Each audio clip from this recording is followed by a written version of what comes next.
Hello, this is Dr. Jackalyn with DTP-Leadership Group, and this is Hot Topic Bold Talk. I want to talk to you tonight about America's immigration crisis, the deadly consequences of Trump's policies.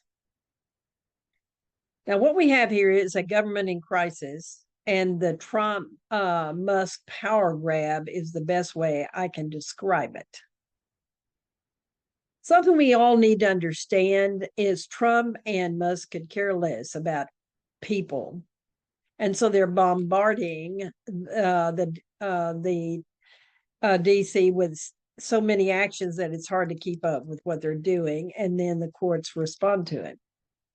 Be clear that non-criminal immigrants are being deported, and some are being sent to Guantanamo. We have a president that was elected based on misinformation and lies that people believed. So fact-checking is essential. You cannot trust anything that is coming out of the mouth of Trump or Musk.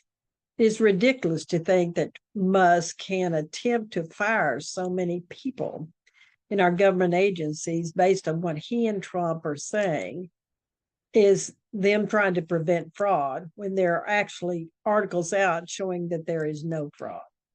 In fact, I'll give you one in this podcast and give the reference for it. You know who the fraud is? It's Trump and Musk and their friends, the mega Republicans. What's happening is the erosion of the checks and balance system in our country. We're supposed to have three branches of the government: legislative, congressional, and judicial. Well, the legislative branch has decided to take over the congressional responsibilities of managing the budget, supposedly, which is not their job. The congressional branch, controlled by mega Republicans, are acquiescing to anything that Trump and Musk are doing. The judicial branch, along with the Democrats and some Republicans, are fighting multiple actions that Trump and Musk are taking and doing everything it can to stop these things from happening by putting these issues in front of judges, by suing Trump and Musk so that judges can review the cases. Between the Democratic governors and Public Citizen, which is a newspaper that is suing, has 6 or 7 suits going on against Musk and Trump, they are stopping a lot of the actions so that they can be reviewed.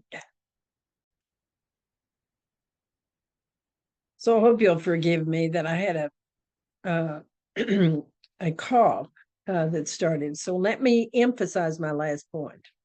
The Democratic governors and Public Citizens are suing Musk and Trump and stopping a lot of the actions so they can be reviewed. There are other organizations like labor unions and so forth. There are many people involved in attempting to stop the insanity that's going on. Now, the strategy overall is, we're going to overhaul the government and we're going to bombard this system. One of the best descriptions I can give you came out of the week after the first week of us experience Trump and Musk. The article was entitled, "Trump Orders Cause Whiplash in Washington." And I think the last comment from this article really gives you a true picture of what is happening with the two of it, what they're doing, the two of them. Here's the quote: "It's hard to see a blizzard," said Jonathan Friedland in The Guardian. Trump's unleashing shock and awe offensive.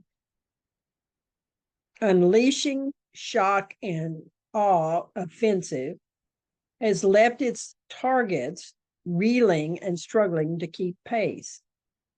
There's another thing hobbling the opposition's ability to react: a slowness to fully grasp that what we are witnessing is an assertion of raw power and an attempt to exercise it without limits. There's a clear picture emerging. The world's most powerful office is becoming the court of an emperor, untrampled by allowances like the Constitution or law. It is yours and my duty to see what they are doing and stand forth about what we really dislike of what they're doing and how to stop them. They don't talk about their fraud. So Glenn Kessler in the Washington Post has an article. Trump saves Dodge, found tens of billions in savings, and it's not even close. The president, with his friend, the billionaire Musk, at his side, asserted that Musk has found tens of billions of waste and fraud and abuse. He suggested it could be as much as 500 billion, and it's going to probably be in the $1 trillion. The president's numbers are not accurate, and they don't come close to matching the figures that are posted on the Dodge account on X, Musk's social media site. Dodge stands for, of course, as we know, the Department of Government Efficiency, though it is not a cabinet level agency. We add up all, the Washington Post says, we add up all the figures posted, taking most of them at face value. The virtually no documentation was provided by the White House. When the Washington Post said, we look at maybe 6 million or maybe 6 billion or maybe 4 billion, there was no documentation that was provided. And a judge has blocked now some of the things that are happening with Musk.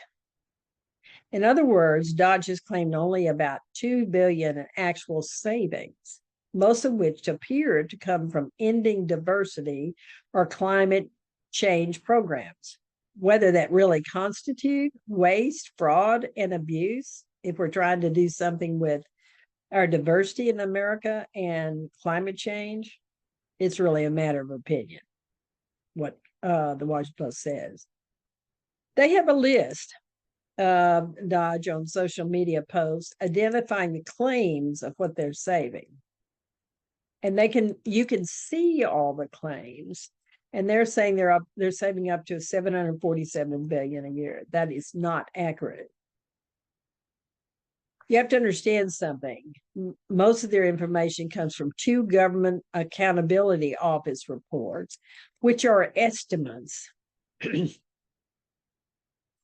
What is interesting about these reports is they are filled with caveats as they give their estimates and describe them. The interesting thing for the 2024 report on fraud relied on information from agency inspector generals whom Trump has fired. So he's building his facts on people that he has fired, that they found fraud. Then an estimate of potential fraud was developed based on those reports. But again, they are estimates, not hard facts, as Trump claims. Here's the full accounting of what Dodge has claimed so far. Millions and millions, or millions, billions, and they put it MM or M or B for billion. The claimed contract savings should be taken with a grain of salt, as some monies have already been spent since the fiscal year for the government begins in October 1. And there are contract termination fees, so they've got to avoid terminating things so they don't have those fees. If you want to read the list, I always provide a reference for my articles that I use in my podcast. Now, I want to talk to you about the painful reality about immigration in America right now. I'm going to take the Week magazine again, the one I mentioned on February 7th, 2025. And this time the article is Thousands Arrested in Immigration Crackdown.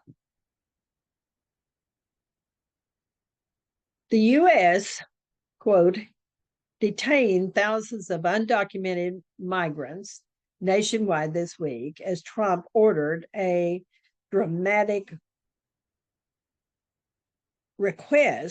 demand, as you would say from him, to have more raids. Homeland Security Secretary Kristi Noem said the ICE raids have netted some sex offenders and gang members, but many arrested migrants have no criminal record. And in the statements from the week says, and our youngest, the 7-year-old, hasn't stopped crying, says a woman that's 34, a Honduran asylum seeker whose husband Wilson was arrested outside their suburban Atlanta church. So you're not even safe when you go to church these days. In a comment from Will Bunch from the Philadelphia Inquirer, he says, meanwhile, migrants are who have been the backbone of our working class neighborhoods are hiding in attics and keeping their school-age children home. The fear is the point, and so apparently is the cruelty. I think y'all have forgotten what Trump did in his previous administration. It's happening again. The Atlantic has a great article, too, that Trump's political interest lies in exploiting the border, not effectively managing it. And that might actually revive border chaos. His axing of the CBP-1, an app to vet and process migrants who want to claim asylum, may shut off a relatively orderly avenue to enter the United States, which was established by Biden. But it won't stop illicit border crossings. Plenty of people around the world remain desperate enough that they're going to try to come to this country, even though they are being threatened to have to receive punishment. Migrants, and they say in this article, migrants don't simply disappear by wishing them away. And this is another article from the week. I want to tell you a story. In this next section I want to talk to you about is I want you to hear the story because it seems people don't understand what's going on. Maybe if it happened in their own home or in their family, they might get it and they might not like what's going on. After 24 years, an immigrant's fate has been determined in Trump's first term.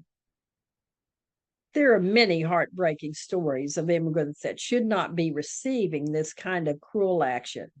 Since many of them being deported have been here for years, they worked with us, they've contributed to our communities, and they have never created harm to our communities.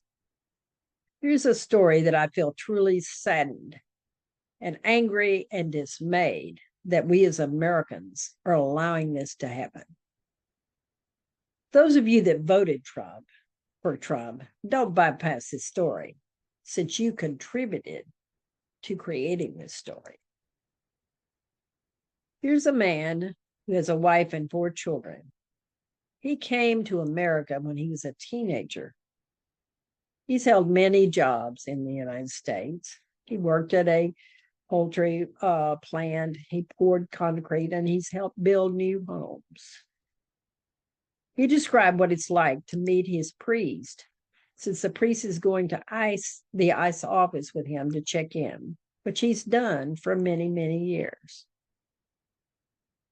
He looked at his sleeping children as he left his house, He does not know whether he will be able to return to his home or not once he gets to ICE.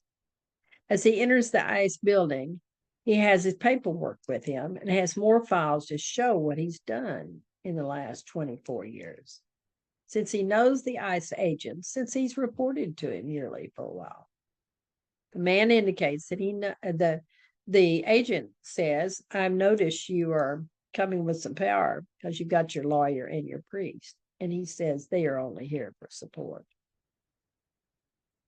They go through this interview, and of course, it ends up in a very unpleasant way. His lawyer finally negotiates for him to agree to buy his own airline ticket and not be transported by the United States government. However, he has to return in 2 weeks to come back with a ticket to Guatemala, or ICE will come after him. This is where the story gets even harder to read or know about. He's asking himself, how do I wrap up 24 years? How in the world am I going to set a plan in action to take care of my wife and the 4 kids? When his wife comes home and he's just arrived, his wife is just wrought with the realization that he only has 2 weeks. However, at least he was able to come home. As the story ends, he's at church where he is playing a guitar in a 5-person band. His son is playing the drums. His wife is crying, and his children are doing their best to weep or cry and also honor their brother and father as they play in the band. Time will run out, and he will have to leave. He chooses to offer to pay for the ticket to Guatemala.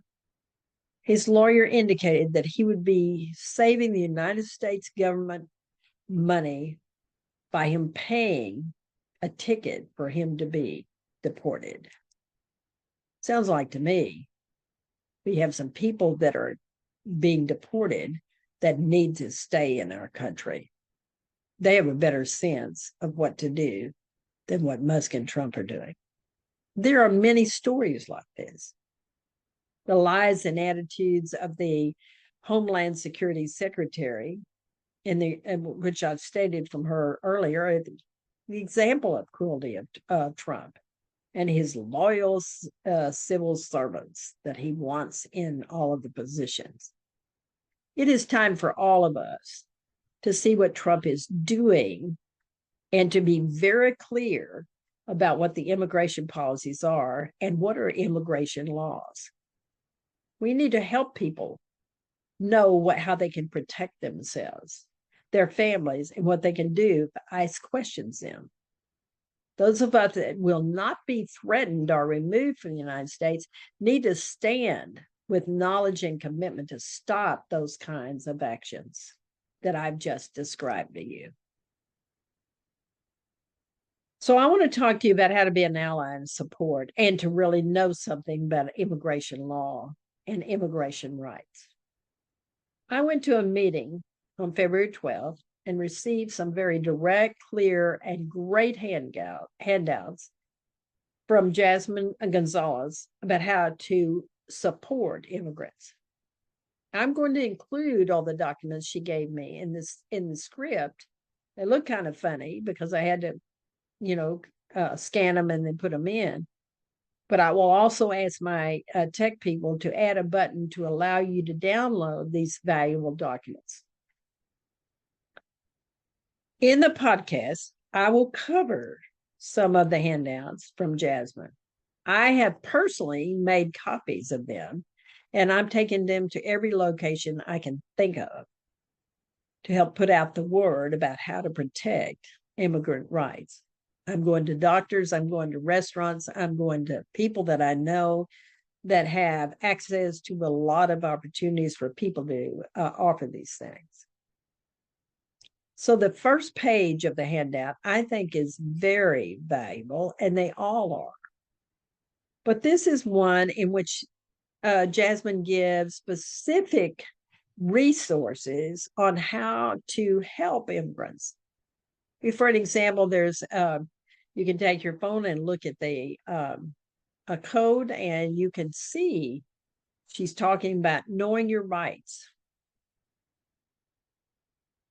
I think she also gives us a very clear message about being an ally and don't answer unnecessary questions. In Texas, we live and have been living with a Trump. Greg Abbott, our governor, is the epitome of what Trump is. He's got an executive order out that he's just put out that all doctors have to ask their patient their citizenship status. But see, people don't have to answer that question. If you go to a doctor and they ask that question of you, you can simply say that you're not going to answer that question.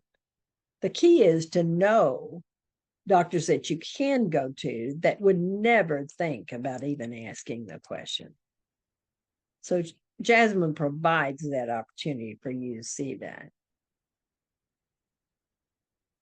Now, in her next set of articles, these are ones that give you very clear message about what are the rights of immigrants and what are the amendments that we have in the Constitution that protect immigrants from the actions of ICE. First thing I want to say is she's got the first thing, and I thought this is really smart. She is an example of what an ICE car looks like. She said, if it doesn't have U.S. customs or border protection, you can still probably see whether it is an ICE car because they're usually white. And she said, we are now, many of us are going and we have a way, we scan ICE raids, so we go to them and take videos of it. What is the date and time they're doing this raid? What exactly is the address of where this raid is occurring? How many officers are present? What are the officers doing? What are the officers wearing? Do the officers have equipment and weapons? And then she said, she goes on to a section, know your rights. Everyone, regardless of immigration status, has certain rights under the United States Constitution. The Fourth Amendment makes it very clear that I do not have to consent, whether I'm an immigrant or not, to an illegal search of my property, including my vehicle. The Fourth Amendment protects each of us from police searching without a warrant. The Fifth Amendment, I have the right to remain silent and not answer any questions about my immigration status without a lawyer present. Now, the driver of a vehicle, if asked for these things, really needs to provide them. The driver's license, the driver's license number, the name, their date of birth, and if they're asked, they can give their address, but they do not have to answer anything that is not asked. If you're a passenger in the car, you can provide your name, your address, and date of birth, but only if you're asked. Now, the Sixth Amendment does provide anyone to have the right to an attorney if there's criminal matters. Now, the key is that the Sixth Amendment does not have that about immigration matters. So you need an immigration lawyer. I know one that I consider to be extremely competent, and so I've referred a lot of my friends to her because I know she will answer her questions. And she will do an excellent job and then show them how they can protect themselves. So what happens if ICE comes to the house? Don't open the door. Have the officer show you a judicial warrant through a window and make certain it's signed by a judge. You may deny the ICE entry if they don't have a judicial warrant. And you have to have the right to remain silent that you will not answer anything without an attorney present. Do not give them permission to search your home. Don't sign anything. Call a lawyer, have them on call, and have a family plan. And I want to talk about that family plan for a moment as well, but I want to finish some things that I was talking about. If you're an employee and ICE arrives at your work, stay calm, stay silent. Don't get in a line based on immigration status. They can ask that, and you don't have to do it. Do not allow them to check your purse, your phone, or any private property. And don't sign anything and ask to speak to a lawyer.